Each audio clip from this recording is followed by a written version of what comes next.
والے ہیں جو اللہ سے ملا دیتے ہیں۔ الحمدللہ رب العالمین والصلاة والسلام علی سید المرسلین، اما بعد فاعوذ باللہ من الشیطان الرجیم، بسم اللہ الرحمن الرحیم۔ الصلاة والسلام علیک یا رسول اللہ وعلی آلک واصحابک یا حبیب اللہ۔ الصلاة والسلام علیک یا نبی اللہ وعلی آلک واصحابک یا نور اللہ۔ اللہ عز و جل کے آخری نبی مکی مدنی محمد عربی صلی اللہ تعالیٰ علیہ وسلم کا فرمان عظمت نشان ہے، جس نے دن اور رات میں میری طرف شوق و محبت کی وجہ سے تین مرتبہ درود پاک پڑھا۔ اللہ عز و جل پر حق ہے کہ وہ اس کے اس دن اور اس رات کے گناہ بخش دے۔ صلو علی الحبیب صلی اللہ تعالیٰ علی محمد صلی اللہ علیہ وسلم۔ مدنی چینل کے ناظرین، سلسلہ ہے اللہ والے، اور آج ہمارا جو ٹاپک ہے وہ ہے اللہ والوں کا انداز تجارت۔ ایک بہت بڑا طبقہ ہے جو بزنس سے وابستہ ہے، جو یا تو تاجر ہے یا پھر وہ اجیر ہے، اور ان تمام چیزوں کے مسائل سیکھنا یقیناً یہ تو بے انتہا ضروری ہے، مگر جن کو ہم فالو کرتے ہیں ان کا کیا طریقہ کار رہا تجارت کے اندر، ان کی کیا پریکٹس رہی، انشاءاللہ تبارک و تعالی آج کے اس سلسلے میں، اس پروگرام میں ہم اسے ڈسکس کرنے کی کوشش کریں گے۔ میں اسے مکتبۃ المدینہ کا بڑا ہی پیارا رسالہ ہے، اس میں ایک جو واقعہ تحریر ہے اس سے کرتا ہوں۔ منقول ہے کہ ایک بزرگ رحمۃ اللہ تعالیٰ علیہ جو واسط کے مقام پر، یہ واسط یہ عراق کے مشرقی حصے میں واقع ایک شہر ہے، اس میں انہوں نے گندم سے بھری ایک کشتی، یعنی جس کو ہم آج کل ہم کہتے ہیں کہ بھئی پورا کنٹینر بھیجا، تو انہوں نے پوری کشتی یہ بصرہ شہر کی طرف بھیجی۔ بصرہ یہ بھی عراق کے ساؤتھ میں یہ شہر ہے، اور اپنے وکیل کو لکھا کہ جس دن یہ کھانا بصرہ پہنچے اسی دن اسے بیچ دینا، اگلے دن تاخیر نہ کرنا، چونکہ وہاں بھاؤ یعنی ریٹ بڑھنے کے امکانات تھے۔ آپ سوچئے تو صحیح کہ ریٹ بڑھنے والے ہیں اور کہہ رہے ہیں کہ فوراً اسے بیچ دو۔ تاجروں نے وکیل کو مشورہ دیا کہ اگر اسے جمعے تک آپ مؤخر کر لیں گے، آپ لیٹ کر دیں گے اسے، تو پروفٹ جو ہے وہ ڈبل ہوگا۔ چنانچہ اس نے جمعہ تک وہ گندم ویٹ وہ فروخت نہ کیا، جس کی وجہ سے اسے کئی گنا فائدہ ہو گیا۔ جب وکیل نے خوشی خوشی یہ واقعہ مالک کو لکھ کر بھیجا تو انہوں نے اسے جواب لکھا کہ اے شخص، ہم اپنے دین کی سلامتی کے ساتھ تھوڑے نفع پر یہ قناعت کر لیتے ہیں، مگر تم نے اس کے برخلاف کیا، اس کے اپوزٹ کیا۔ ہمیں پسند نہیں کہ اس میں کئی گنا دنیاوی نفع ہو اور اس کے بدلے ہمیں دینی و اخروی نقصان پہنچے، لہٰذا جیسے ہی تمہارے پاس میرا یہ خط پہنچے، یہ لیٹر پہنچے، تو فوراً وہ تمام مال بصرہ کے فقراء پر صدقہ کر دینا، اسے ڈونیٹ کر دینا۔ شاید ایسا کرنے سے میں ذخیرہ اندوزی کے گناہ سے برابر نجات پا سکوں، یعنی نہ تو میرا اخروی نقصان ہو اور نہ ہی دنیاوی فائدہ۔ مدنی چینل کے ناظرین، آپ نے یہ واقعہ سنا کہ یہ کیسی پاکیزہ تجارت اور اسلامی معاشی اقدار کی جو خوبصورت بیوٹی اور جو تصویر اس نے یہ واقعہ کر رہا ہے، اس سے بخوبی اندازہ لگایا جا سکتا ہے کہ ہمارے اسلاف کا اور اللہ والوں کا انداز تجارت اور طرز معیشت یہ کس قدر اعلیٰ تھی۔ اسلامی تاریخ کے صفحات ایسے باکردار لوگوں کے واقعات سے بھرے ہوئے ہیں جو نہ صرف اپنے ذاتی معاملات بلکہ تجارتی مصروفیات میں بھی صدق یعنی سچائی کے ساتھ امانت، عدل و انصاف، تقوی و احسان، ایثار و بھلائی اور مسلمانوں کی خیر خواہی کو اپناتے ہوئے اسلام کے معاشی اصولوں پر کاربند رہے، اور نہ صرف ایسے بزنس مین سے، ایسے تاجروں سے یوں سمجھے کہ ان کو نفع ہوا، وہاں جو لوگ تھے انہیں نفع ہوا، اس کے ساتھ ساتھ اسلام کا پیغام بھی دنیا کے کئی ممالک کے اندر یہ پہنچ گیا۔ تو فراز مدنی بھائی ماشاءاللہ ہمارے ساتھ تشریف فرما ہے۔ جی فراز بھائی، میں نے اس کے ابتدائی اس کے طور پر ایک واقعہ سنایا ہے، آپ اس کے بارے میں کیا ارشاد فرماتے ہیں؟ رزق حلال کمانا اور حرام روزی سے بچنا یہ نہایت ہی ضروری ہے، اور اللہ تبارک و تعالیٰ کے جو نیک بندے ہوتے ہیں ظاہر ہے کہ متقی پرہیزگار ہوتے ہیں، اور کسی شخص کو تقوی و پرہیزگاری اس وقت تک حاصل نہیں ہو سکتا جب تک وہ رزق حلال نہ کمائے۔ یعنی تقوی و پرہیزگاری کا جو آسان اگر مفہوم لیا جائے تو گناہ سے بچنا یہ تقوی ہے، اور رزق حرام کمانا یہ بہت بڑا گناہ ہے۔ تو ایک بندہ چاہے نمازی ہو، تہجد گزار ہو، سارے ہی نیک اعمال کرتا ہو، لیکن اگر وہ رزق حلال نہیں کماتا حرام کے اندر پڑا ہوا ہے تو وہ متقی و پرہیزگار نہیں ہو سکتا۔ یہ قرآن پاک کی آیت سے بھی انشاءاللہ ہم بیان کریں گے کہ اس کا تعلق کس طرح ہے تقوی و پرہیزگاری کے ساتھ۔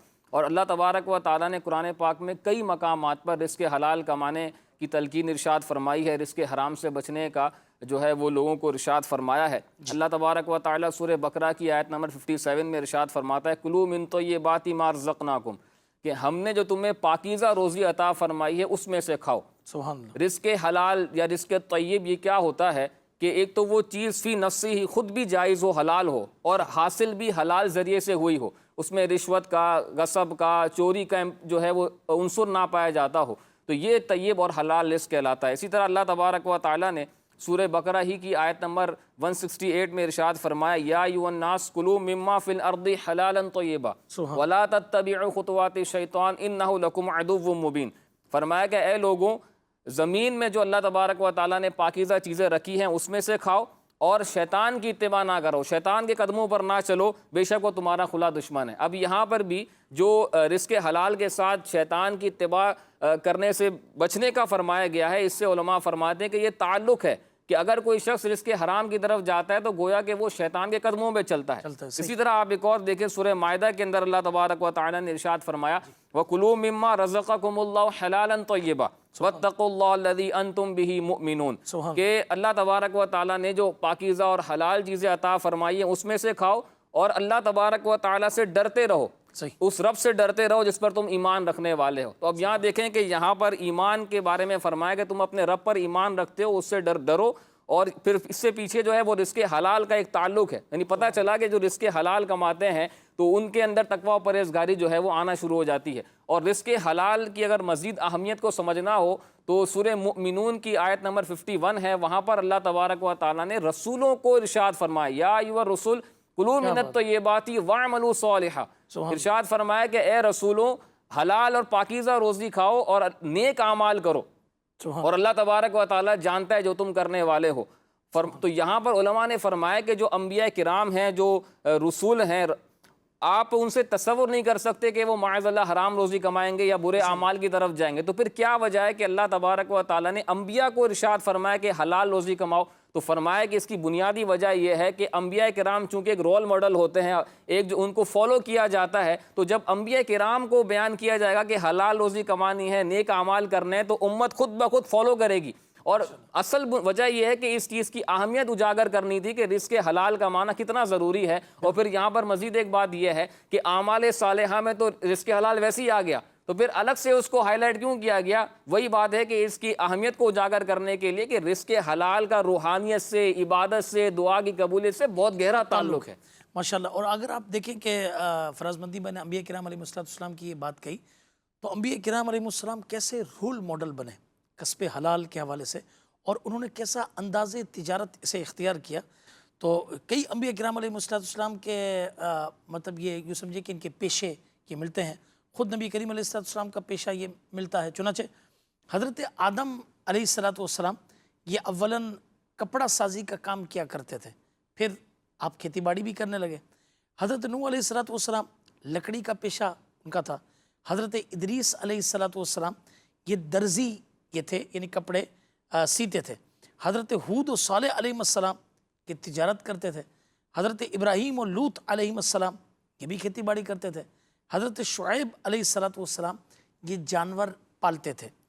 اسی طرح حضرت موسیٰ علیہ السلام یہ بکریاں چراتے۔ حضرت داؤد علیہ السلام کا تو کیسا واقعہ ہے کہ سننے کو ملتا ہے نا کہ آپ بادشاہ تھے اور رات کو نکلتے اور اپنی رعایا سے یعنی بیس بدل کر پوچھتے کہ داؤد کے بارے میں کیا کہتے ہو؟ اللہ تبارک و تعالیٰ نے فرشتوں کو بھیجا، انہوں نے کہا کہ آدمی تو بہت اچھے ہیں مگر بیت المال سے کھاتے ہیں۔ تو آپ گھر گئے اور آپ نے اللہ کی بارگاہ میں گریہ وزاری سے دعا کی، یا اللہ مجھے بھی کوئی ہنر عطا فرما دے۔ اللہ تبارک و تعالیٰ نے ان کے ہاتھوں میں لوہے کو موم کر دیا، اور وہ زرہ یعنی جنگ میں استعمال ہونے والا فولاد کا جالی دار کرتا یہ بنایا کرتے تھے۔ اس طریقے سے حضرت سلیمان علیہ السلام، جی ہاں حیرت انگیز بات، سلیمان علیہ السلام پوری دنیا کے بادشاہ ہیں، اس طریقے سے اللہ کے نبی ہیں، مگر اس کے باوجود آپ پنکھے اور زنبیلیں یہ بنایا کرتے تھے۔ اور ہمارے پیارے آقا صلی اللہ تعالیٰ علیہ وسلم نے تجارت کو اپنی ذات بابرکت سے یہ شرف بخشا ہے۔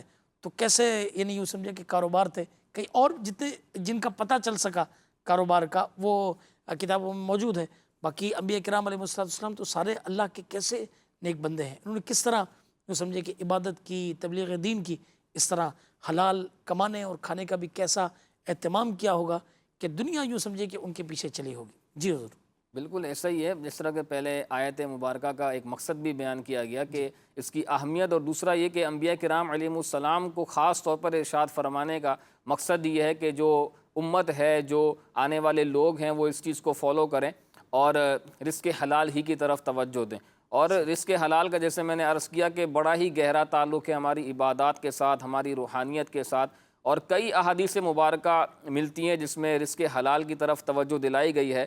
حضور علیہ الصلوۃ نے ارشاد فرمایا کہ دنیا میٹھی اور سرسبز ہے، اور جس نے اس میں حلال طریقے سے کمایا اور جہاں اس کو خرچ کرنے کا حق تھا وہاں پر خرچ کیا تو اللہ تبارک و تعالیٰ اس کو ثواب عطا فرماتا ہے اور اپنی جنت میں داخلہ عطا فرماتا ہے. اور فرمایا کہ جس نے حرام روزی کمائی اور ناحق اس کو خرچ کیا تو اللہ تبارک و تعالیٰ ذلت اور حقارت کے مقام یعنی جہنم میں اس کو داخل فرمائے گا. تو اس سے پتہ چلتا ہے کہ رزق حلال کمانا کتنا ضروری ہے اور رزق حرام سے بچنا جو ہے وہ کتنا ضروری ہے. اسی طرح رزق حلال کی ایک بڑی زبردست فضیلت میں نے پڑھی. ارشاد فرمایا گیا کہ جو شخص حلال کے لقمے 40 دن تک کھاتا ہے. اچھا، ایک تو اس میں یہ راز ہے کہ چونکہ 40 دن اگر کوئی کام کیا جائے تو وہ اس کی عادت میں شامل ہو جاتا ہے. اب فرمایا کہ اس 40 سے کیا مراد ہے اس کی میں وضاحت نہیں کر رہا، لیکن ایک ذہن میں میرے بات ہے کہ 40 دن کوئی کام کیا جائے تو وہ بندے کی عادت بن جاتی ہے، جس طرح نماز وغیرہ کے حوالے سے بھی فرمایا گیا. تو بہرحال ارشاد فرمایا کہ جو 40 دن تک حلال کے لقمے کھاتا ہے تو اللہ تبارک و تعالیٰ اس کے دل کو منور کر دیتا ہے، اور فرمایا کہ اس کی زبان پر حکمت کے چشمے جاری ہو جاتے ہیں اور اللہ تبارک و تعالیٰ دنیا و آخرت میں اس کی رہنمائی فرماتا ہے. اور پھر بڑی پیاری فضیلت کہ خود بھی کھائے، گھر والوں کو بھی حلال کھلائے، اس کی بھی بڑی فضیلت ہے. یعنی صرف یہ نہیں کہ اپنی ذات تک ہی محدود رکھا ہے، بلکہ وہی رزق حلال جب بندہ اپنے گھر والوں کو کھلاتا ہے اچھی نیت سے تو یہ بھی عبادت ہے. اور حضور علیہ السلام نے ارشاد فرمایا کہ جو شخص حلال کھاتا ہے اور پھر اس سے جو ہے وہ اپنی ذات پر خرچ کرتا ہے، یعنی حلال اس کو استعمال کرتا ہے، یا پھر اس کمائی سے حلال کپڑے پہنتا ہے، اور اللہ تبارک و تعالیٰ کی جو مخلوق ہے، یا مراد یہ ہے کہ اس کے اہل و عیال اور دیگر لوگوں کو وہ کھلاتا ہے تو اللہ تبارک و تعالیٰ اس کے لیے پاکیزگی لکھ دیتا ہے. تو یہ رزق حلال کی اتنی فضیلت ہے. اور پھر ایک اور زبردست فضیلت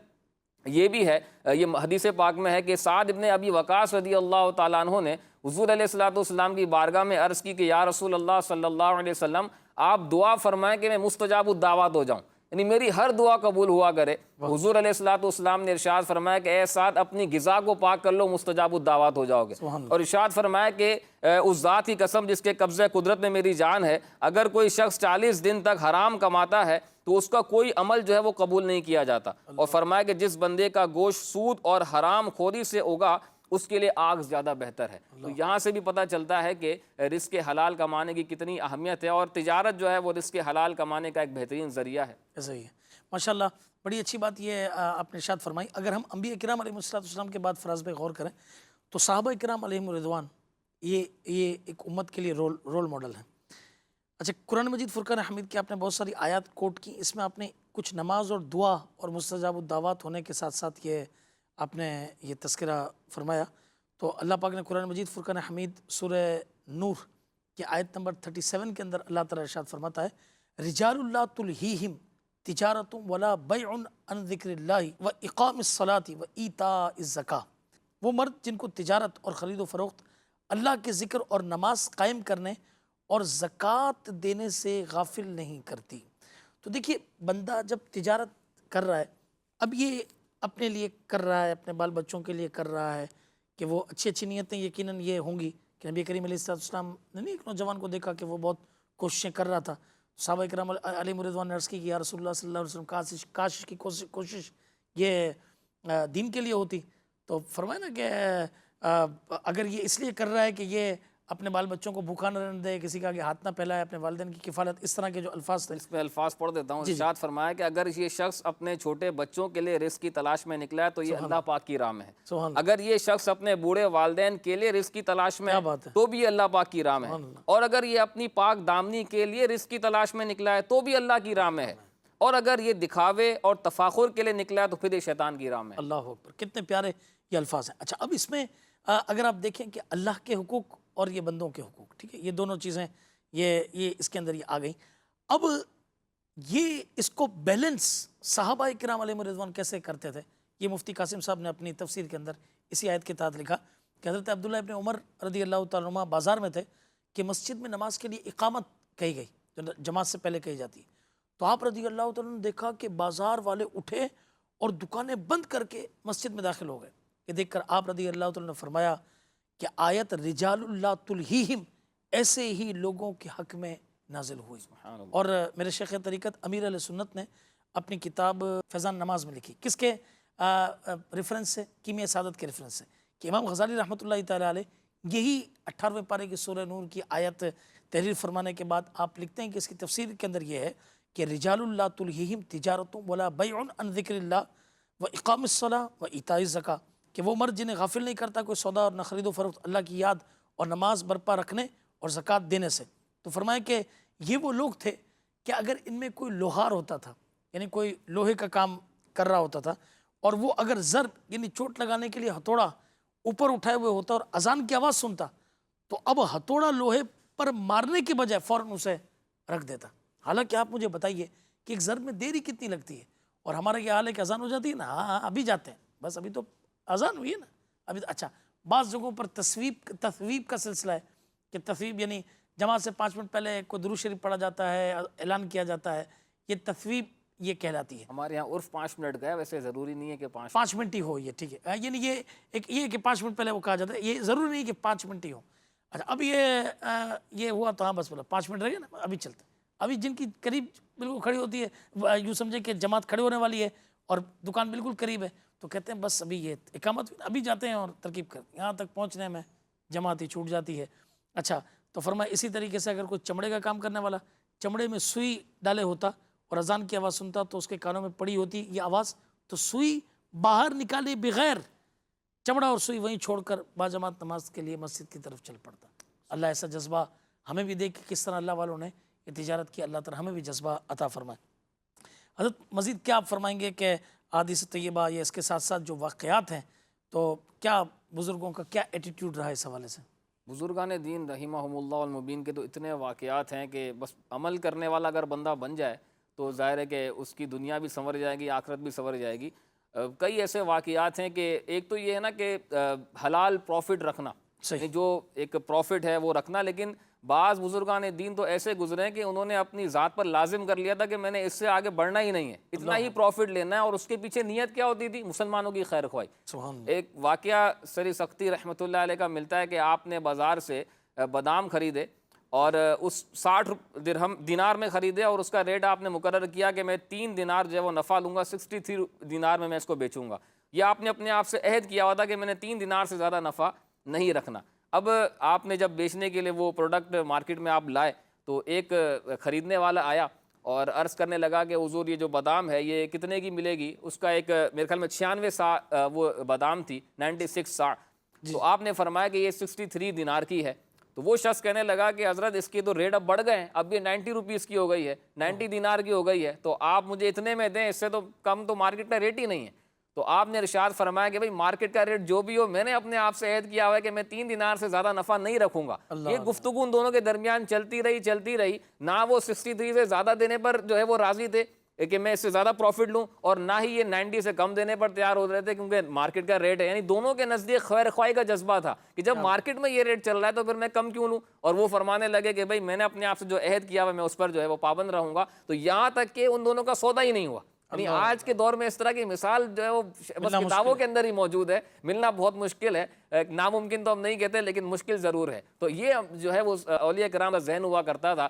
اسی طرح آج کل اگر بات کی جائے عیب والی چیز بیچنے کے حوالے سے، یہاں تو خاص طور پر کہا جاتا ہے کہ بھئی یہ اس کو عیب نہیں بتانا، یا جو ڈیفیکٹڈ پیس ہوتا ہے اس کو نیچے رکھ دیتے ہیں، پھر بعد میں اس کو ایکسیپٹ کرنے سے بھی پیچھے ہٹتے ہیں کہ بھئی ہماری غلطی تھوڑی ہے، آپ کی غلطی ہوگی، ہم نے تھوڑی یہ مال بیچا ہے۔ یعنی اس طرح وہ بہانے بازی بھی کر رہے ہوتے ہیں۔ لیکن آپ دیکھیں کروڑوں حنفیوں کے پیشوا امام اعظم ابو حنیفہ رحمۃ اللہ علیہ کا یہ کیا انداز تھا کہ ظاہر ڈیفیکٹڈ پیس تو آتے ہیں، اور اس کو بیچنے کے حوالے سے بھی شریعت میں گنجائش تو ہے کہ اس کو بتا دیا جائے، سامنے والا راضی ہے، اس ایپ کو ساری اس نے دیکھ لیا، وہ راضی ہے تو وہ اس کو خرید سکتا ہے۔ امام اعظم ابو حنیفہ رحمۃ اللہ علیہ نے اپنے کسی اور شہر میں وکیل بنایا ہوا تھا کہ میں آپ کو یہ مال بھیج رہا ہوں، اس میں یہ پیس ڈیفیکٹڈ ہے، وہ آپ نے گاہک کو بتا کر بیچنا ہے کہ اس میں یہ پرابلم ہے یا یہ اس میں ڈیفیکٹ ہے۔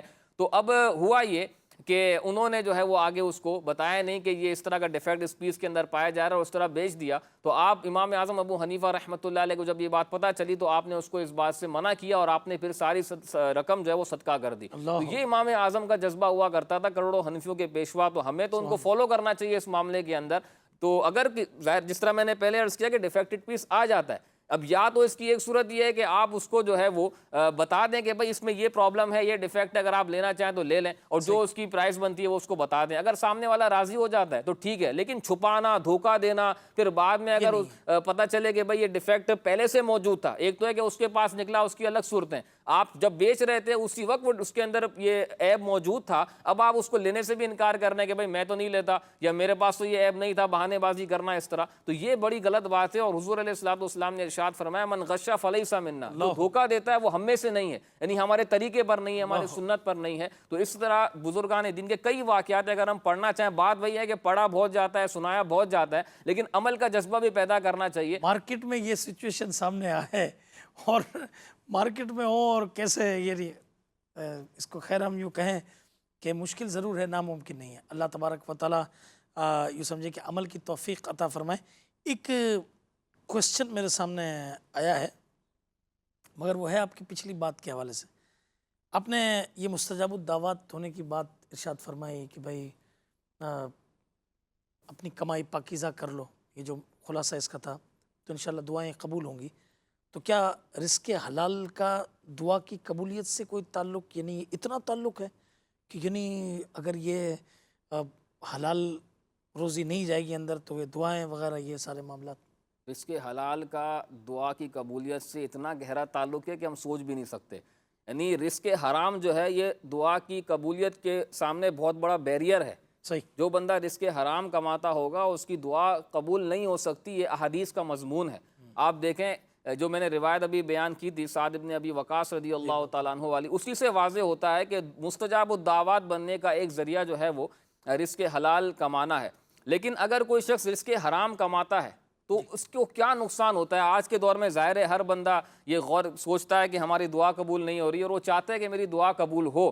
اب بہت سارے اس کے جو ہے وہ وجوہات ہو سکتی ہیں، لیکن اس پہلو کی طرف نظر کرنا بہت ضروری ہے کہ کہیں جانے انجانے میں ہمارے پیٹوں کے اندر حرام لقمے تو نہیں جا رہے۔ آپ اس کو اس حدیث پاک سے سنیں، یعنی اس حدیث پاک کو بیان کرنے سے پہلے یہ عرض کروں کہ اگر دعا کی قبولیت کے بہت سارے اسباب بھی جمع ہو جائیں پھر بھی دعا قبول نہیں ہوگی اگر اس کے حرام کماتا ہوگا۔ مسلم شریف کی حدیث پاک ہے، اللہ تبارک و تعالیٰ کے بارے میں حضور علیہ الصلوۃ والسلام نے ارشاد فرمایا کہ اللہ پاک ہے اور پاکیزہ چیز ہی اپنی راہ میں پسند کرتا ہے۔ اس کی شرح میں علماء نے فرمایا کہ جس طرح اللہ تبارک و تعالیٰ ہر عیب سے پاک ہے، اسی طرح اللہ تبارک و تعالیٰ اپنی راہ میں مال وہی قبول فرماتا ہے کہ جو رشوت سے، چوری سے، غصب سے پاک ہو، اس طرح کی حرام چیزوں سے وہ پاک ہو، وہی مال اللہ پاک اپنی بارگاہ میں قبول فرماتا ہے۔ اور پھر بعض علماء نے یہ بھی فرمایا کہ جو عبادت ہے وہ بھی ریاکاری سے، خود پسندی سے، دکھاوے سے پاک ہوگی تو اللہ پاک کی بارگاہ میں قبول ہوگی۔ بہرحال فرمایا کہ اللہ پاک ہے اور پاکیزہ چیز ہی اپنی راہ میں قبول فرماتا ہے۔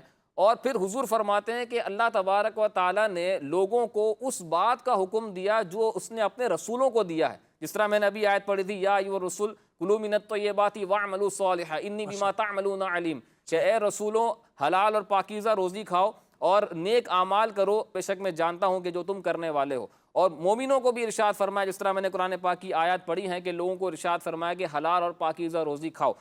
پھر حضور علیہ الصلوۃ والسلام نے ایک شخص کا تذکرہ کیا، اس بندے کی حالت کیا ہے کہ وہ سفر کرتا ہے۔ اس کی شرح میں فرمایا کہ وہ علم دین کے لیے بھی سفر کرتا ہے، وہ سفر حج بھی کرتا ہے، سفر عمرہ بھی کرتا ہے۔ یعنی آپ کو پتہ ہے کہ جب بندہ سفر میں ہوتا ہے تو دعا قبول ہوتی ہے، یہ دعا کی قبولیت کا ایک سبب پایا گیا۔ حضور علیہ الصلوۃ والسلام نے فرمایا اس کی حالت پراگندہ ہے، یعنی اس کے بال بکھرے ہوئے ہیں، اس کے جو کپڑے ہیں وہ گرد آلود ہیں۔ یہ بھی بعض روایتوں کے مطابق دعا کی قبولیت کا ایک سبب ہے، جب بندے کو سفر میں اس طرح کی حالت ہو جائے تو یہ بھی دعا کی قبولیت کا ایک سبب ہے۔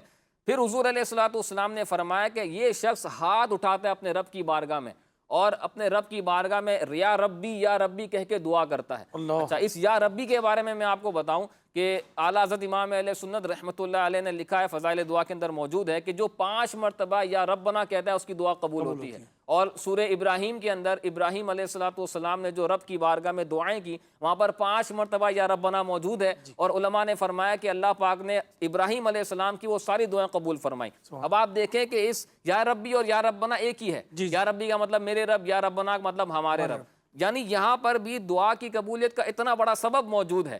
لیکن حضور علیہ الصلوۃ نے ارشاد فرمایا کہ وَمَطْعَمُ حَرَامٌ وَمَشْرَبُ حَرَامٌ وَمَلْبَسُ حَرَامٌ وَغُذِّيَ بِالْحَرَامِ فَأَنَّىٰ يُسْتَجَابُ لِذَٰلِكَ، یعنی اس کا کھانا حرام ہے، اس کا پینا حرام ہے، اس کا پہننا حرام ہے، وہ اس کی جو بڑھوتری ہوئی ہے، جو اس کا جسم بڑا ہوا ہے، وہ حرام کے ذریعے سے ہوا ہے، تو اب اس کی دعا قبول کیسے ہوگی؟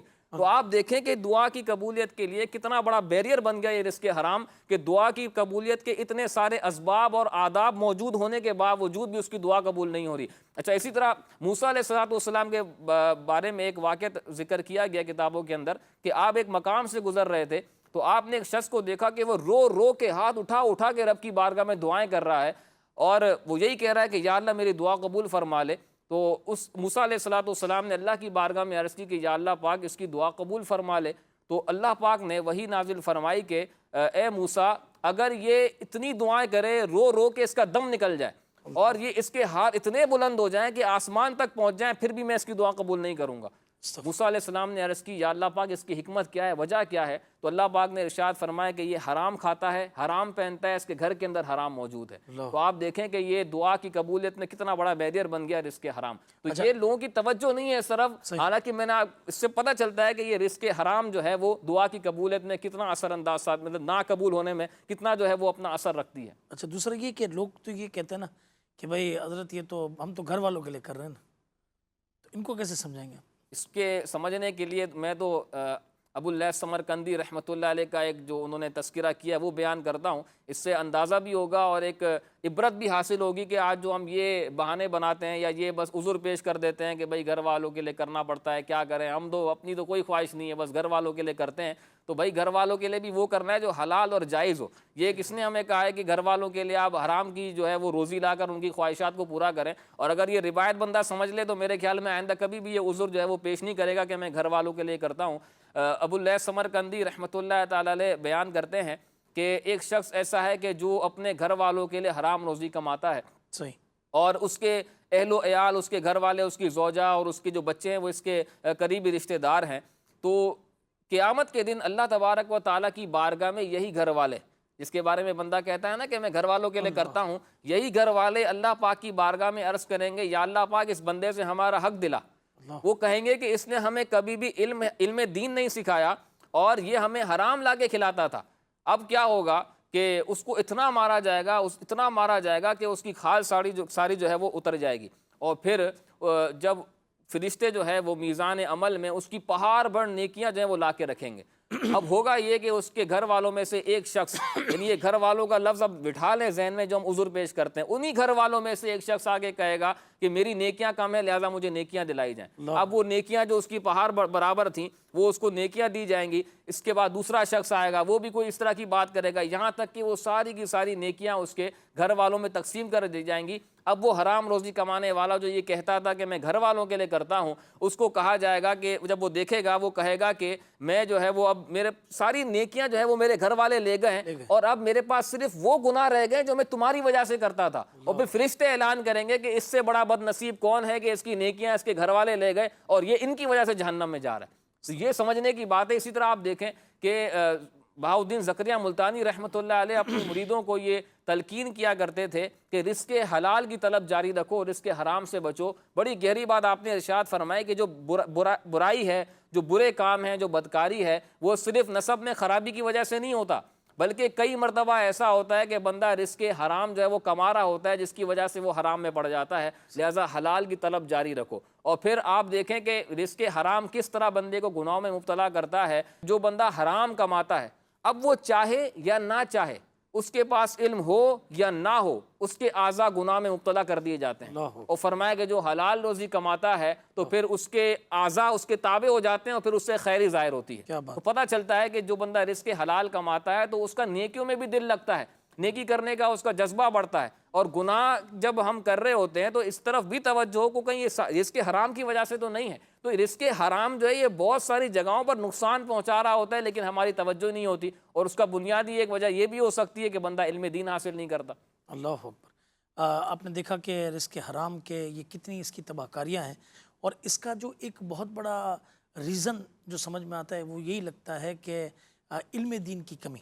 چنانچہ امام العادلین سید المحدثین سیدنا فاروق اعظم رضی اللہ تعالیٰ عنہ نے حکم دیا تھا کہ ہمارے بازار میں وہی خرید و فروخت کریں کہ جو دین میں فقیہ ہوں. اب آپ یہ بتائیے کہ آج کل تو جس کو دیکھو جس کا منہ یہ سمجھے کہ صبح اٹھے منہ دھویا نہیں دھویا یہ مارکیٹ کی طرف نکلے اور بس یہ کچھ چیز کی یوں سمجھے کہ اس کی ڈیلیوری ملی ہے نہیں ملی, آگے اس کو بیچ دی اس کو بیچ دی, یہاں سے یہ چیز لے لی یہ کر لیا, ارے ٹھیک ہے اس کو یہ کر دیا, اس کے پیسے کھا گیا, اس کو یہ کر دیا, اس کو جواب نہیں دے رہا, یہ تو چلتا ہے.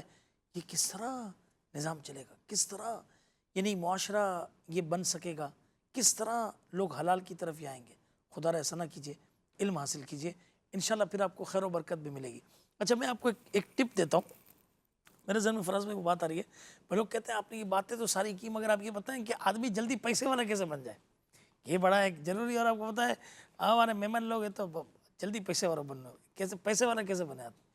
تو چلیں ایک ٹپ لے لیں. سیدنا عبد الرحمن ابن عوف رضی اللہ تعالیٰ عنہ جب یہ مکے سے ہجرت کر کے مدینے تشریف لائے تو چونکہ سارا آپ تو مکے میں چھوڑ چکے تھے ساری چیزیں, تو لباس کے ساتھ آئے تھے مدینے. تو جو ان کے مواخاتی بھائی بنے تھے, حضور علیہ السلام نے وہ مواخات اور بھائی چارہ قائم کیا تھا, تو انہوں نے اپنے آدھے مکان دے دیے, آدھی اچھا چونکہ وہ کاشتکار تھے انصار مدینے والے, کہا کہ آدھی زمین لینے. تو سیدنا حضرت عبد الرحمن ابن عوف رضی اللہ عنہ نے فرمایا کہ نہیں, آپ مجھے بازار کا راستہ دکھا دیں.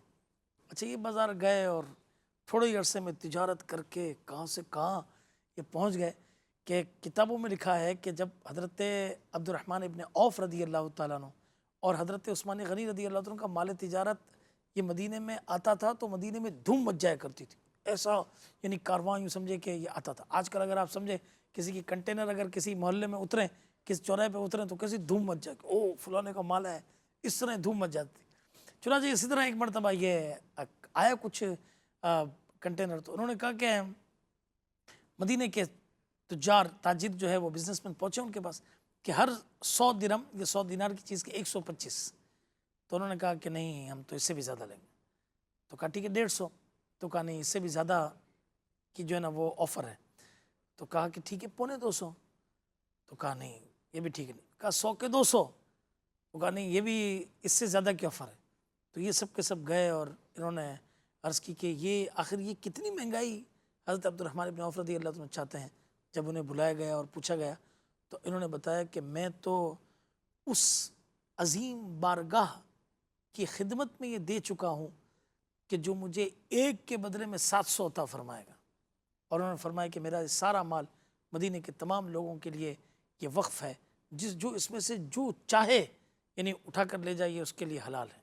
دیکھیے کتنا جو سمجھے کہ اللہ کی راہ میں دینے کے فوائد ہیں. اب آپ اتنے امیر اتنے جلدی بنے کیسے؟ وہ ٹپ یہ ہے, کس نے آپ سے پوچھا کہ آپ تو آئے تھے مدینے میں اور آپ تو ایسے بے سر و سامانی کی حالت میں تھے اور اتنی جلدی آپ اتنے بڑے تاجر بن گئے, اتنے آپ کے پاس لاکھوں دینار آ گئے. آپ نے فرمایا کہ میں ایک بات پہ میں عمل کرتا ہوں, ایک فارمولے پر, وہ یہ کہ چھوٹے نفع پر چیز کو بیچ دیں. جو فراز بھائی نے نہیں واقعہ سنا ہے کہ حضور نے فرمایا کہ نہیں میں زیادہ نفع لوں گا ہی نہیں, ٹھیک ہے نا, چھوٹے نفع پر چیز کو نقد کے اندر بیچ دیتا ہوں. آپ یقین مانیں کہ یہ اکنامکس کا اتنا بڑا فارمولہ ہے کہ آپ حیران ہو جائیں گے. اگر دنیا اس چیز پر آ جائے کیش پر اور معمولی نفع پر, آپ یقین مانیں سبحان اللہ وہ پرانی یادیں سیدنا عمر بن عبدالعزیز رضی اللہ عنہ کے دور کی یادیں تازہ ہو جائیں گی کہ جب کوئی آدمی ملے گا نہیں کہ جس کو جو ہے نا وہ یوں سمجھے کہ زکوٰۃ دی جائے, اس کی ضرورت پوری کی جائے. سب کے سب ماشاءاللہ سب کے گھر بھرے ہوئے, ماشاءاللہ سب کے گھر بھرے ہوئے. یہ کب ہوا؟ جب درست انداز سے تجارت کی, منیمم نفع رکھا اور نقد پہ کیا. اللہ وہ دن بھی انشاءاللہ تبارک و تعالیٰ لے آئے گا. کیا فرمائیں گے حضرت؟ اصل میں لوگ جو نا وہ ون ٹائم والا سودا کرتے ہیں، ان کو یہ لگتا ہے کہ بس یہ گاہک آ جائے اس کے بعد نہیں آئے گا، ایک ہی بار میں ایک پوری ہی باری میں جو ہم اس سے لے سکتے ہیں وہ کر دیں۔ حالانکہ لوگ یہ سوچتے ہیں، یہ دیکھتے ہیں، جو بالکل مارکیٹ کی جو ان چیزوں کو زیادہ سمجھتے ہیں، وہ یہی دیکھتے ہیں کہ مجھے مال کہاں سے سستا اور اچھا مل رہا ہے۔ جی اب یہ کہ بیچنے والا اگر واقعی اس فارمولے پر عمل کرے، اور بعض کرتے بھی ہیں، ہو سکتا ہے زیادہ کرتے ہوں، اور وہ خود بتاتے ہیں کہ بھائی ہم اس فارمولے پر عمل کرتے ہیں تو الحمدللہ ہمارا جو ہے وہ آسانی سے مال بھی کٹ جاتا ہے، بک جاتا ہے، اور جو ہے ہمیں نفع بھی اچھا خاصا حاصل ہو جاتا ہے۔ تو اصل میں جب ہم کم ریٹ پر بیچتے ہیں تو وہ گاہک مضبوط ہو جاتا ہے، کسٹمر پکا ہو جاتا ہے۔ اب جب کسٹمر پکا ہو گیا تو پھر ٹینشن ختم ہو گئی۔ ایک ٹینشن تو یہی ہوتی ہے نا کہ یار یہ جائے گا اس کے بعد دوبارہ نہیں آئے گا، لہذا جو نفع لینا ہے آج ہی لے لو۔ تو یہ بھی اس کے پیچھے ایک راز چھپا ہوا ہے کہ اگر وہ ایسے ہول سیل ہے یا اگر ریٹیلر بھی ہے، اگر آپ کو کسی کو کسٹمر کو پتہ چل جائے کہ یار یہ اچھا مال دیتا ہے اور سستا دیتا ہے تو ظاہر بندہ اسی کے پاس جائے گا۔ اچھا بعض ایسا بھی ہوتا ہے کہ وہ چونکہ علاقے کی دکانیں ہوتی ہیں تو وہاں پر جو ہے وہ ایک کنسیپٹ ہوتا ہے کہ نہیں بھائی بس بیچ دو، یہ کسٹمر پتہ نہیں آئے گا نہیں آئے گا۔ لیکن اگر کسی کو تجربہ ہو جائے یار یہ بندہ جو ہے وہ سستا بیچتا ہے، اچھا بیچتا ہے، تو پھر وہ مارکیٹوں میں نہیں جاتا، وہ یہیں سے لیتا ہے کہ چلو بھائی میں کرائے کے جو ہے نا اس کے پیسے بچ جائیں گے، کچھ دو پیسے اس کو دے دوں گا، لیکن پھر بھی اچھی چیز کم ریٹ میں مل جائے گی۔ تو اس فارمولے پر عمل کرنا بہت ضروری ہے، فی زمانہ تو بہت زیادہ ضروری ہے، کیونکہ آج کے دور کے اندر ایسے مطلب ایک جدید فتنے آ رہے ہیں۔ آپ اگر مبالغہ کیا جائے تو ہر 2 دن کے بعد کوئی ایسی چیز آ جاتی ہے جو جس کے پیچھے جو ہے وہ بظاہر تو وہ اس کو بڑا اچھا سجایا ہوا ہوتا ہے، لیکن اس کے نیچے اگر شرعی اعتبار سے دیکھا جائے تو وہ ٹوٹلی جو ہے وہ حرام کا ہی سارا سلسلہ ہوتا ہے۔ اور وہ اس طرح اس انداز میں پیش کرتے ہیں کہ یہاں پر لوگ جو ہے وہ عمل پہلے کر لیتے ہیں، پھر کہ جو سمجھدار ہوتے ہیں تو وہ کہتے ہیں چلیں بھائی اس کو بھی تو نہیں سمجھدار کہنا چاہیے کہ نہیں، سمجھداری تو یہ کہ بندہ پہلے پوچھ لے۔ بہرحال کچھ سمجھدار ہوتے ہیں کہ جو بعد میں بھی پوچھ لیتے ہیں اور پھر جب ان کو پتہ چلتا ہے تو پھر وہ توبہ بھی کرتے ہیں۔ لیکن بنیاد یہ ہے جس طرح حدیث پاک میں فرمانا طلب العلم فریضۃ علی کل مسلم، کہ علم حاصل کرنا مسلمان پر فرض ہے، ضروری ہے۔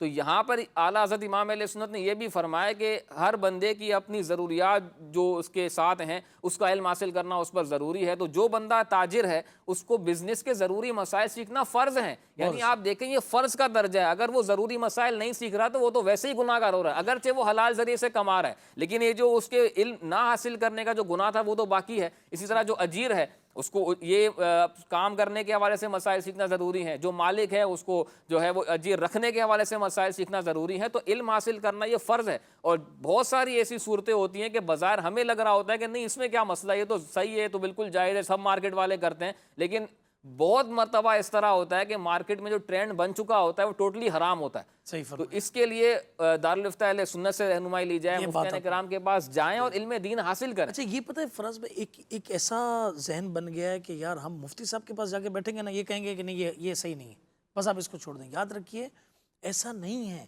دین بہت آسان ہے، آپ ہمت تو کریں، آپ اپنی پوری اپنی تجارت کو آپ جائیں، آپ ان کو بتائیں، انشاءاللہ تبارک و تعالیٰ ایسے دین بہت آسان ہے، ایسے رستے ہیں کہ میں آپ کو کیا عرض کروں، آپ خالی دارالفتہ جائیں۔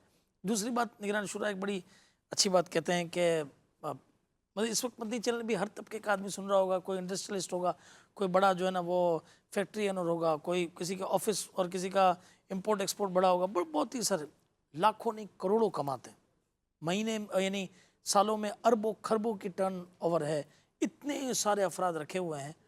معذرت کے ساتھ نہیں رکھا تو اپنے ساتھ عالم دین کو نہیں رکھا تو کسی دین کے جاننے والے کو نہیں رکھا، ٹھیک ہے نا۔ آپ اگر یہ ایک رکھ لیں گے، آپ مجھے بتائیے بیچارے وہ پتہ نہیں، اگر آپ اس کو آپ یقین مانیں آپ کے سی او کے برابر بھی تنخواہ دینا تو میرا خیال ہے کہ وہ بھی کم ہے، ٹھیک ہے نا، کہ وہ آپ کو یہ سی او یا اکاؤنٹنٹ یا آپ کو ٹیکسیشن سے دوسری آج کل وہ تاریخیں بھی ہوتی ہے، نہیں لوگ بھاگ رہے ہیں اور وہ ٹیکس کے فلاں یہ چوری یہ کر یہ لگے بھی پڑے ہوئے اس کے اندر ہوتے ہیں۔ آپ مجھے بتائیے یہ تو آپ کو حکومت سے اس سے آپ ان کی آنکھ میں دھول جھونک کے کیا کریں گے، ٹھیک ہے نا، کیا کر لیں گے آپ؟ مگر یہ وہ عالم ہے کہ جو آپ کو اللہ کی پکڑ سے بچائے گا، آپ کو جہنم کے عذاب سے بچائے گا۔ تو خدا را ان کو رکھیے اپنے ساتھ، انشاءاللہ آپ کا فائدہ ہوگا۔ اور جب آپ آ جائیں گے نا اصل ٹریک کے اوپر، شروع میں تو آپ کو لگے گا کہ یار آپ تھوڑا پیچھے گئے، مگر جب ٹریک پر آ جائیں گے نا پھر یہ جو برکت ہوگی انشاءاللہ تبارک و تعالیٰ، آپ یقین مانیں آپ کی نسلیں انشاءاللہ تعالیٰ خوش رہیں گی۔ لوگ آج کل کہتے ہیں یار کام وہ کرو کہ جس میں نسلیں کھاتی رہیں، تو اگر آپ کوئی کام کرنا ہے تو آپ کو اللہ کی ناراضی والے کاموں سے یہ بچنا ہوگا انشاءاللہ تبارک و تعالیٰ۔ تو بڑی اچھی بات حضرت نے فرمائی. آخر میں حضرت کیسے یہ لیں گے اللہ والوں کے انداز تجارت کو کہ بھائی تاجر کیا کریں، کیسا کیا کرنا چاہیے تاجروں کو؟ لیکن ٹاپک تو بہت وسیع ہے، ہم نے بہت مختصر انداز میں واقعات بھی چند ہی ذکر کیے ہیں، ورنہ اس میں کثیر واقعات مل سکتے ہیں. بنیادی چیز یہی کہ بندہ علم دین حاصل کرے. جب تک بندہ علم دین حاصل نہیں کرے گا وہ درست انداز پر نہیں کما سکتا. یعنی میں نے جس طرح ابھی عرض کیا کہ ہر 2 دن کے بعد کوئی جدید چیز آ رہی ہے اور لوگ آنکھیں بند کر کے اس کے پیچھے چلتے ہیں، اور بسا اوقات وہ اتنا بڑا فراڈ ہوتا ہے کہ وہ پھر بندہ جو ہے وہ بس ہتھیلیاں ہی ملتا رہ جاتا ہے کہ یار کیا ہو گیا. یعنی آپ اگر شرعی اعتبار سے رہنمائی لے لیتے تو شاید جو ہے وہ بچت ہو جاتی اس دنیا کے اندر، اس فراڈ سے بھی بچ جاتے، اپنے مال کو نقصان میں بھی ڈالنے سے بچ جاتے، اور آخرت میں تو ظاہر ہے کہ اس میں تو ہمیں آخرت کی پکڑ سے بچنا ہی بچنا ہے. بنیادی سبب یہی ہے. تو علم دین حاصل کریں، کتابیں بھی موجود ہیں، لیکن آج کا دور ایسا ہے کہ جدید انداز ہیں اور نئے نئے طریقے ہیں کاروبار کے. ظاہر اصول و قواعد تو وہی ہیں جو کتابوں کے اندر موجود ہیں، لیکن فی زمانہ اس کا امپلیمنٹ کس طرح ہو رہا ہے اس کو سمجھنے کے لیے مفتی صاحب کی حاجت بہت ضروری ہے، بالخصوص جو اس فیلڈ کے اندر ایکسپرٹ ہو. تو دعوت اسلامی تو اتنا بڑا آپ کو ایک پلیٹ فارم فراہم کر رہی ہے کہ مدنی چینل پر گھر بیٹھے بیٹھے آپ کو احکام تجارت دے رہی ہے. یعنی یہ اتنا زبردست سلسلہ ہے، اگر آپ اس کی پرانی قسطیں بھی نکال کے دیکھیں تو آپ کو تجارت اور بزنس کے حوالے سے اتنی نئی نئی معلومات ملیں گی، اور وہ معلومات کہ جو آج کل کے دور کے اندر رائج ہیں. تو میرا مشورہ ہے کہ علم دین، اگر ظاہر ہے یہ بھی علم دین حاصل کرنے کا ایک ذریعہ ہے، تو یوٹیوب چینل جو مدنی چینل کا ہے وہاں سے آپ احکام تجارت کے سلسلے نکال کے دیکھ لیں. پھر ٹاپک وائز بھی ہیں بعض سلسلے، بہت سارے سلسلے مفتی صاحب نے یوں بھی کیے ہیں کہ وہ خاص مارکیٹ کے حوالے سے، اس طرح گوشت مارکیٹ ہے، یان مارکیٹ ہے، اس طرح آپ نے کیے ہیں. تو اپنی مارکیٹ کے حوالے سے، اپنے کاروبار سے جو ریلیٹ کرتا ہے اس کے حساب سے آپ سلسلہ دیکھ لیں. تو بنیادی بات یہ ہے کہ علم دین حاصل کریں، اور یہ باتیں جو ہم نے عرض کی ہیں اس کی طرف بھی توجہ دیں تاکہ خوف خدا پیدا ہو، تقوی و پرہیزگاری کا ذہن بنے. جب تقوی و پرہیزگاری کا ذہن بنے گا تو بندہ علم دین بھی حاصل کرے گا اور حرام سے بچنے کی بھی کوشش کرے گا. ماشاءاللہ. اگر واقعہ ایک سنا ہی دیں تو مدنی چینل کے ناظرین بھی خوش ہو جائیں گے. ایک واقعہ جو اگر کوئی ذہن میں ہو یہ سنا دیں.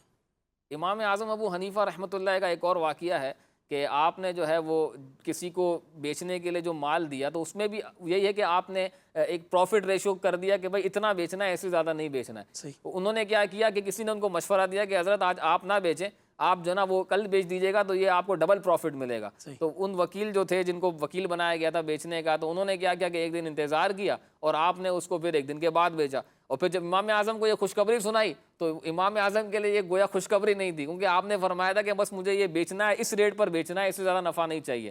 اور جب انہوں نے اپنے طور پر خوشخبری سنائی تو امام اعظم ابو حنیفہ رحمۃ اللہ علیہ نے سارے جو اضافی جو آپ کی رقم ملی تھی وہ آپ نے صدقہ کر دی. تو یہ ان بزرگوں کا جو ہے وہ انداز ہوا کرتا تھا. سمجھنے کی بات یہ ہے کہ جو حلال پروفٹ ہے ان میں بھی انہوں نے لمیٹیشن رکھی ہوئی ہے، تو جو حرام کی طرف جاتا ہوگا اس کو کتنا سوچنا ہے، اس کو کتنا وہ کرتے ہوں گے واقعی. اچھا میں یہاں پہ تاجروں سے یہ بات کرنا چاہوں گا کہ ہمارا ٹاپک ہے اللہ والے. اچھا اللہ والوں نے دنیا کے کونے کونے میں دین کو پہنچایا. آپ حیران ہوں گے، ہم دعوت اسلامی کے مدنی قافلے میں تھائی لینڈ کے اندر سفر پر ہم گئے تو بینکاک سٹی کے اندر، یعنی پورے بینکاک سٹی میں تقریباً 200 کے قریب مساجد وہاں پر ہیں. جی ہاں، ان بینکاک سٹی بالکل. الحمدللہ وہاں پہ فیضان مدینہ بھی موجود ہے. جی ہاں، وہاں عاشقان رسول رکتے ہیں، ٹھہرتے ہیں. اور جس وجہ سے یوں سمجھے کہ بعض اوقات سٹیز کو بڑا بدنام کیا جاتا ہے گناہوں کے اعتبار سے. یہ تو آپ دیکھ لیں کہ آدمی چھوٹے شہر اور گاؤں کے اندر بھی اللہ معاف کرے، یعنی لوگ بدکاری سے باز نہیں آتے. ٹھیک ہے نا، جو بات کرنے کی. اور ایک وہاں کے سٹیز ہیں کہ جو مشہور بھی اگر ہیں مگر وہاں بھی لوگ اللہ کا ذکر کر رہے ہیں، نمازوں کے لیے جا رہے ہیں، مسجدیں آباد کر رہے ہیں. اور پورے تھائی لینڈ میں تقریباً 3600 مسجدیں ہیں، جس کے اندر سے 3200 مساجد کا یہ معمول ہے کہ وہاں نماز کے بعد مل کر جو ہے نا وہ اس انداز میں درود پاک پڑھا جاتا ہے کہ صلی اللہ علی محمد صلی اللہ علیہ وسلم.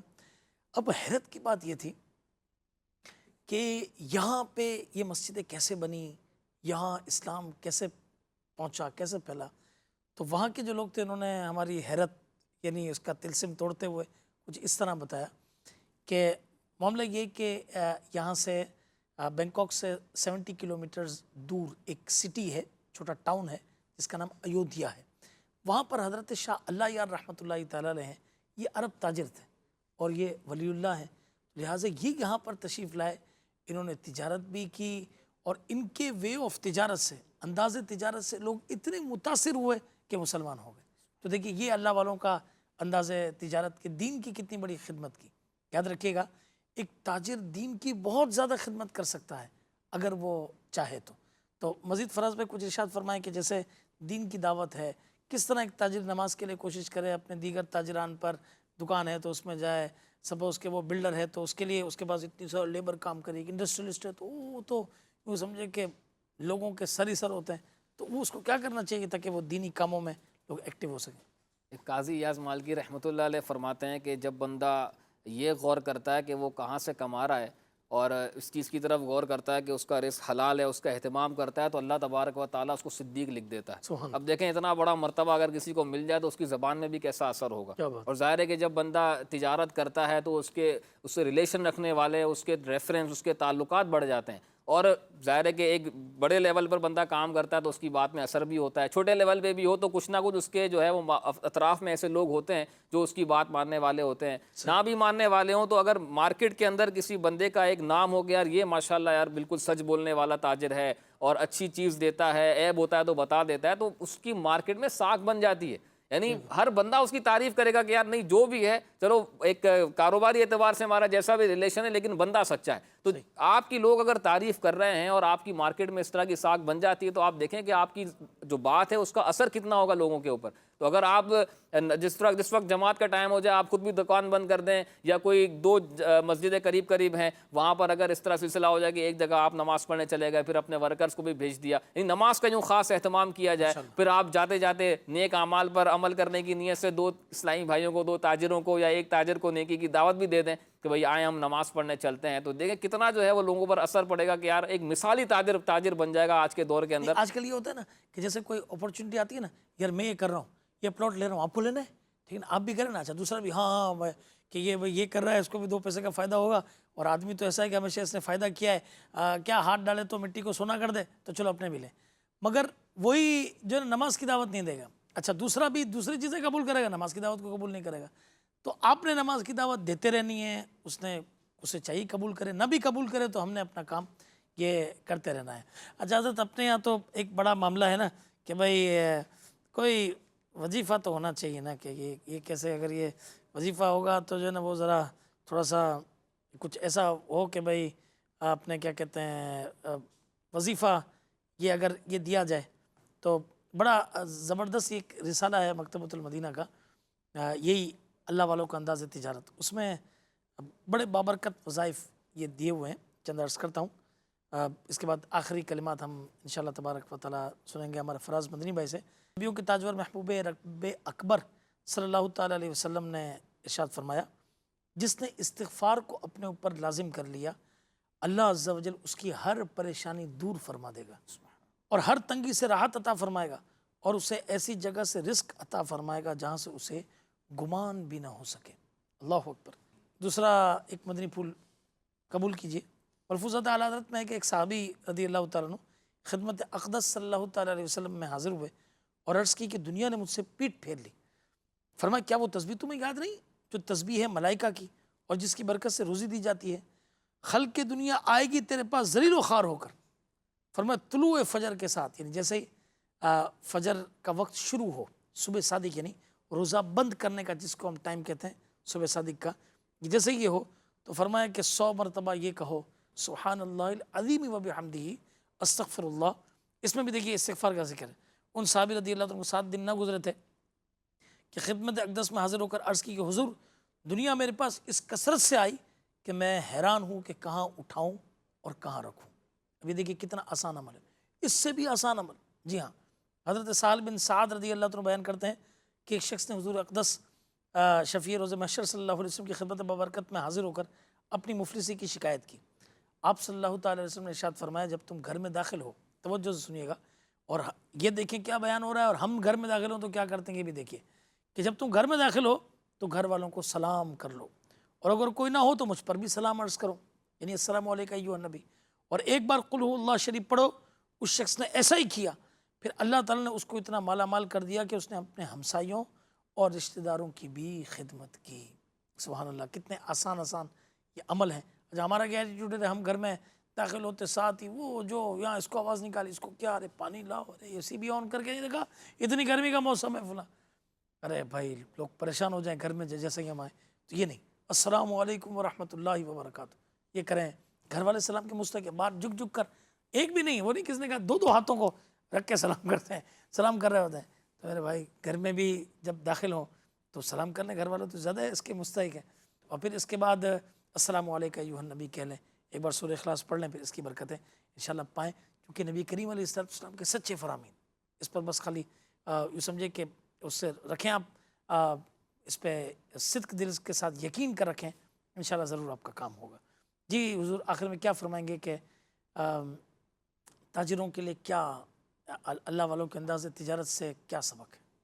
سبق یہی ہے کہ حلال کھائیں، حلال کمائیں اور اللہ تبارک و تعالیٰ کا خوف پیدا کریں۔ سبحان یعنی آج آپ یہ سوچیں کہ یار کسی کو پتہ نہیں چلتا ہے، اپن کرتے ہیں، بس اکیلے میں کر لیتے ہیں، تو دیکھیں عبداللہ ابن عمر رضی اللہ تعالیٰ عنہ کا ایک فرمان ڈرانے والا ہے۔ آپ فرماتے ہیں کہ چاہے تم نمازیں پڑھ پڑھ کے کمان کی طرح ہو جاؤ، یعنی تمہاری کمریں جھک جائیں، اور تم روزے رکھ رکھ کے کمان کے دھاگے کی طرح کمزور ہو جاؤ، لیکن یاد رکھو کہ جب تک تم تنہائی میں گناہ کرنا نہیں چھوڑو گے اس وقت تک تمہاری عبادتیں قبول نہیں ہو سکتی۔ اللہ تو اس لیے یہ نہ سوچیں کہ کوئی نہیں دیکھ رہا، کسی کو پتہ نہیں چلتا، اللہ کا خوف پیدا کریں۔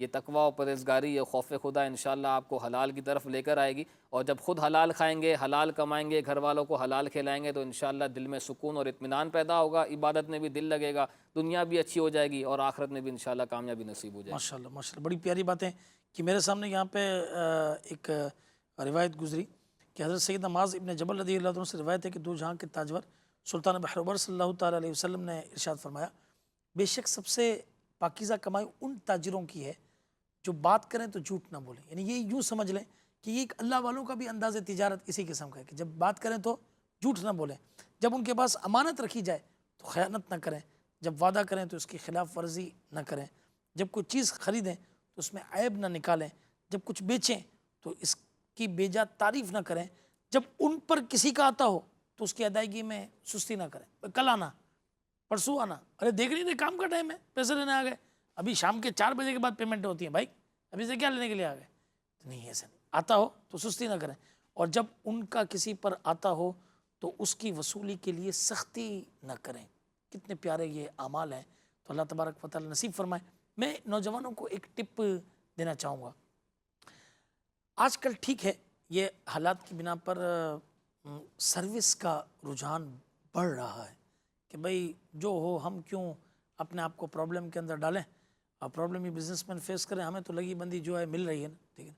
یاد رکھیے گا رزق کے 9 حصے جو ہے یہ تجارت کے اندر ہیں، اور 1 حصہ باقی ذرائع کے اندر ہے۔ تو جو تجارت کرتا ہے اسے تکلیف کا سامنا تو ہوتا ہے، اسے پرابلمز تو آتی ہیں، ٹھیک ہے نا، مگر اس کے لیے اجر بھی ہے کہ جس نے راست بازی سے تجارت کی اس کا حشر بھی کل بروز قیامت نبی کریم علیہ السلام کے ساتھ ہوگا، اور انشاءاللہ اس کو 9 حصے بھی اللہ نے چاہا تو برکت کے ملیں گے۔ تو ضرور اس پہ عمل کیجئے۔ ایک اللہ والوں کا انداز تجارت یہ بھی ہے کہ وہ وقت پر مکمل اللہ کی راہ میں زکوٰۃ دے دیتے ہیں، اور جب ان کے لیے آسانی ہوتی ہے تو وہ ضرور جو ہے وہ صدقہ و خیرات یہ کرتے ہیں۔ کیا فرمائیں گے حضرت؟ بالکل، یہ تو ظاہر ہے کہ مال میں اضافے کا ایک زبردست ذریعہ ہے صدقہ و خیرات کرنا۔ بنی اسرائیل میں ایک نبی تھے، ان کو اللہ تبارک و تعالیٰ نے وحی فرمائی کہ فلاں ایک شخص ہے، ان کو یہ کہو کہ تمہاری زندگی کے 2 حصے ہیں، ایک زندگی کا حصہ جو ہے وہ خوشحالی میں گزرے گا اور ایک حصہ جو ہے وہ تھوڑا آزمائش میں گزرے گا۔ تو اب اختیار دیا گیا کہ آپ سلیکٹ کر لیں کہ آپ کو پہلے کون سا حصہ چاہیے۔ صحیح۔ تو اس شخص نے، جب اس نبی علیہ السلام نے ان شخص کو وہ یہ بات سنائی تو انہوں نے اپنی زوجہ سے مشورہ کیا، تو زوجہ نے یہ مشورہ دیا کہ آپ پہلے خوشحالی والا حصہ سلیکٹ کر لیں اور پھر بعد میں جو ہوگا وہ اس کا دیکھا جائے گا۔ تو اللہ تبارک و تعالیٰ نے اس کو خوشحال کر دیا۔ اب اس کی زوجہ نے اس کو یہ مشورہ دیا کہ آپ کو جب بھی کوئی نفع حاصل ہو اور آپ جو بھی چیز اپنے لے لیں تو آپ نے غریبوں کا لازمی خیال رکھنا ہے۔ کیا بات ہے۔ تو اب انہوں نے کیا کیا کہ وہ جو بھی چیز خریدتے تھے اپنے لیے تو اس میں غریبوں کا حصہ لازمی رکھتے تھے۔ اب جب زندگی کا وہ حصہ پورا ہونے لگا تو اللہ تبارک و تعالیٰ نے ان نبی علیہ السلام کی طرف وحی فرمائی کہ اللہ تبارک و تعالیٰ کو تمہارا یہ انداز اتنا پسند آیا کہ اللہ پاک نے بقیہ حصہ بھی تمہارا خوشحال کر دیا۔ کیا بات ہے۔ تو دیکھیں یہ اللہ تبارک و تعالیٰ کے فیصلے ہیں، تو بندہ اپنے رائے خدا میں صدقہ کرتا رہے، اور یہ وہی بنیادی بات ہے کہ جو اپنے لیے پسند کرتا ہے وہی جو ہے وہ غریبوں میں خرچ کرے. ایسا نہ ہو کہ خود تو اچھا کھا رہا ہے اچھا پی رہا ہے لیکن یہ کہ غریبوں کی جب بات آتی ہے تو پھر وہی ڈیفیکٹڈ پیس اور یہی والی بات. ایسا ہوتا ہے نا کہ یار چلو یہ اپنا ایب والا مال ہے نا, چلو یہ زکوٰۃ میں دے دیتے ہیں, یہ جو ہے وہ فلاں کو دے دیتے ہیں. ایسا نہیں ہونا چاہیے. دل بڑا رکھیں, جو خود کھائیں جو خود پہنیں اسی انداز کا اگر دوسروں کو دیں تو بہت ہی اچھی بات ہے, ورنہ ان سے یہ کہ قریب قریب کا ہو تو تاکہ جو ہے وہ لینے والے کو بھی اچھا محسوس ہو, تو انشاءاللہ اس کی برکتیں ملیں گی. ماشاءاللہ. اللہ تبارک و تعالی ہم سب کی حاضری قبول فرمائے اور ہم سب کو اللہ والوں کے انداز تجارت کی برکتیں عطا فرمائے. خوب سب کی روزیوں میں اللہ تبارک و تعالی برکتیں نصیب فرمائے اور ہم سب کو اس کی راہ میں خرچ کرنے کی بھی توفیق عطا فرمائے. صلو علی الحبیب صلی اللہ تعالی علی محمد صلی اللہ علیہ وسلم. اللہ